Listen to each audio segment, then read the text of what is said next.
Shout out guys, I am Mr. Pads Mechanic. So muli meron tayong pag-usapan patungkol po sa sasakyan dahil kung mababasa po natin sa comment section patungkol doon sa binilag po natin sa Ford. So marami po nagsabi na isauli mo na yan madam, papalitan mo na yung sasakyan, idemanda mo yan madam, tutulungan ka ni Rapid Tulpo at hindi kaya dalhin mo yun sa ganitong mekaniko, kayang-kayang gawin. So guys, kahit gaano pa yung kagaling natin mga mekaniko, halimbawa guys, kung ikaw ang bumili ng isang brand nyong sasakyan, ipagkakatiwala mo ba yan kaagad sa mga mekaniko? Alam ko hindi. Dahil alam mo mayroon pong warranty. Ang warranty guys ay napaka-importante sa isang brand yung sasakyan kapag binili mo. Meron po tayo, no, intindihin po natin to sa may mga bagong sasakyan at bibili pa lang ng bagong sasakyan. So guys, meron po tayong tinatawag 100 kilometers or 3 years. Depende kung ano po mauna. Halimbawa po, naka 3 years ka na at natakbo ng sasakyan mo nasa 80,000 kilometers pa lang. So tapos na po yung warranty dahil naka 3 years ka na. Halimbawa naman po, ang sasakyan mo naman ay 2 years pa lang, 1 year, pero nakatakbo ka na ng 100 kilometers, ang warranty din ay tapos na. So bakit kinakailangan po natin tanggapin po ang warranty? Dahil po ang sasakyan po ay marami po yan minsan ng pagkakamali, maraming mga pagkukulang, maraming nagpi-failure pagdating ng ilang kilometers. Kaya importante nga, kapag naka 1,000 kilometers na tayo, bumabalik tayo sa company. Nagpapaservice tayo sa company. Bumabalik tayo ng tawag natin 1,000, 5,000, 10,000, 15,000, 20,000, 25 hanggang makarating tayo doon. Sa warranty na ibinigay, yung iba 80,000, iba naman 100. Depende po yan sa company. So katulad ka madam, siguro wala pa siguro 10,000 kilometers na kanyang pong naitakbo. Hindi naman po yan ganun kadali na kapag dinala natin sa company po ay sasauli papalitan. No, hindi po ganun ang company at ang company po hindi po ganun ang pag-iisip na katulad ng pag-iisip po natin. Marami po nag-comment na dalhin ito sa kay ganitong mekaniko, one click lang yung problema mo. Guys, siguro kung sasakyan mo yan, hindi mo gagawin din yan eh. Kasi iniingatan mo yung warranty. Kahit po magaling yung mekaniko na nire-recommenda natin, ay hindi mo dadalhin yan. Alam mo kung bakit? Kasi nag-iingat ka sa warranty. Okay, masabi natin yung problema ng sasakyan, no? Transmission, sige po. Doon na tayo sa transmission ang problema ng kanyang sasakyan. At ginalaw niya. Tapos hindi niya nakuha. Halimbawa, doon tayo sa issue na hindi niya nakuha. Dadalhin mo ngayon sa company, ibalik mo sa isang company, ano man yung unit ng sasakyan mo. Palagay mo kaya tatanggapin ka ng company as warranty? Kahit anong balik mo, alam mo guys, hindi naman yung pagbalik mo doon, hindi pagbalik mo doon ay okay lang yan, palitan ka. No, bilang isang technician guys, pag binabalik yan sa sasakyan na yan, unang-una nakikita namin na ang mga tornilyo ay natanggal na. Mga clips hindi na naibabalik ng maayos. So nire-report namin yan bilang isang technician na ang sasakyan nito ay nagalaw ng ibang technician. Nagawa ng ibang technician at pinapasa po namin yan. So kapag napatunayan na ginalaw ng ibang technician, avoid na yung warranty mo. Paano ka ngayon? Imbis makatipid ka, mas malaki yung babayaran mo. O doon naman tayo sa side na sinasabi natin na ginalaw, halimbawa ginalaw ng isang technician na mahusay. Sige, nasolve niya ngayon yung problema. Okay, nandoon tayo, okay, napatakbo. Tapos yung warranty mo hindi pa tapos, biglang nag-breakdown ang engine. Nagkaroon ng masasabi natin na kumatok. So kapag dinala nyo pa sa company guys, hindi naman agad namin yung sasabihin ng ay katok na ito, palit. No. Bilang isang technician na itinalaga sa sasakyan, chichiking ko yan. Titignan ko yung mga tornilyo, titignan ko yung mga clips, wiring, lahat yan. Pag may nakita ako na ginalaw ng ibang mekaniko, i-report ko yan. Sabi ko ang sasakyan na ito ay ginalaw ng ibang technician at ito yung patunay ko, yung clip nito sa ganitong bagay ay nagalaw. Ang kanyang tornilyo ay may tama, pipicturan yan, dadalhin sa warranty, pag-aaralan. At kapag napatunayan yan, ang sasakyan mo natakbo pa lamang ng 15 to 20 kilometers. 1,000. Paano ka ngayon? Sino ngayon mananagot? company. No, failure mo yun guys. Dahil ang sasakyan mo under warranty, pinagawa mo. Kaya nga yung iba, no, pag nakatakbo na po sila ng 60,000, pinapagawa na po nila yan sa labas. Kasi po sa company ay talagang mahal po ng singilan.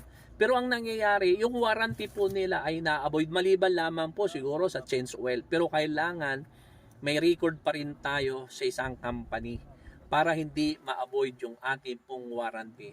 So dapat yung maunawaan nito, kapag bumili po tayo ng sasakyan, sinisigurado natin kung ano pong klase yung warranty ng ginagawa. Kasi po may mga tinatawag po kami sa company, kapag may mga recall po yan, minsan po yung tinatawagan po yung may mga ori ng sasakyan, may mga recall, hindi po sila na-report.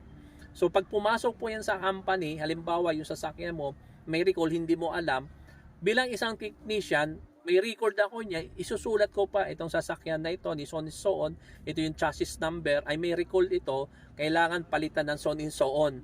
So kahit hindi mo po yan alam guys, so nire-report na namin yan at papalitan na namin ng kosa. Halimbawa, shock, halimbawa lang, yung bandang kaliwa, may recall ang company, papalitan namin yan na kahit hindi mo siya alam, at i-record ng warrantyhan na para sa susunod pag bumalik yan, ibig sabihin yung sasakyan na yan ay napalitan na ng warranty.